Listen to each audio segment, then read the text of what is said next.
గ్రామంలో press meet పెట్టడం జరిగింది. ఏదైతే మేము రేపు కలెక్టరేట్ ముట్టడికి రాష్ట్ర వ్యాప్తంగా లక్షలాది మందితో కలెక్టరేట్ ముట్టడి చేయబోతున్నాము. దీని ముఖ్య ఉద్దేశం ఏంటి అంటే ఎలక్షన్ మూమెంట్లో రేవంత్ రెడ్డి గారు ఏమని చెప్పారు, నేను గెలవగానే మీకు 6,000 రూపాయల పెన్షను, వికలాంగులకు 6,000 రూపాయలు, వృద్ధులు, వితంతులు, ఒంటరి మహిళలు, బీడీ కార్మికులకు 4,000 రూపాయలు ఇస్తానని హామీ చేశాడు. ఆ హామీని ఇంత మట్టికి కూడా నిలబెట్టుకోలేదు. ఇప్పుడు ప్రభుత్వం వచ్చి కూడా 7 నెలలు అవుతుంది. 7 నెలల కాలంలో మాకు పెన్షన్ పెంచుతా అని కూడా పెంచకపోవడం వల్ల మేము ఈరోజు రాష్ట్ర వ్యాప్తంగా 5వ తారీఖున శుక్రవారం రోజు రాష్ట్ర వ్యాప్తంగా లక్షలాది మందితో కలెక్టరేట్ ముట్టడి చేయబోతున్నాము.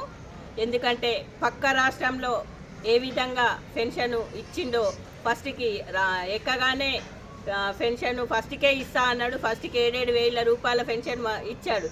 మరి తెలంగాణ రాష్ట్రంలో ఎందుకు ఇస్తలేడు?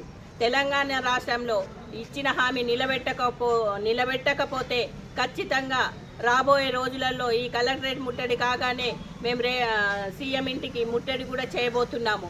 దానికి కూడా త్వరలోనే డేట్ ఇస్తాము.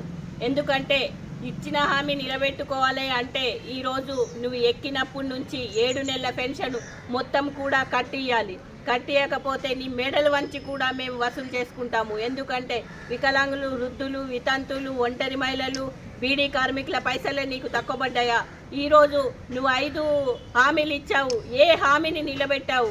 అన్ని మాటలకే ఉన్నావు, కానీ ఏది కూడా నిలబెట్టలేని పరిస్థితి ఉంది. కాబట్టి ఈరోజు మేము చేసే కార్యక్రమం ఇది విజయవంతంగా చేయాలని అనుకుంటున్నాము. విజయవంతంగా చేయాలి. ఎందుకంటే అందరు జిల్లాలలో కలెక్టరేటు ముట్టడి కంపల్సరిగా విజయవంతం చేసి, ఒకవేళ పెన్షన్ ఇవ్వకపోతే కృష్ణన్న మాకు అండగా ఉన్నాడు కాబట్టి, ఈ కృష్ణన్న తెచ్చిన ఉద్యమమే కాబట్టి ఖచ్చితంగా కృష్ణన్నతోనే మేము సీఎం ఇంటికి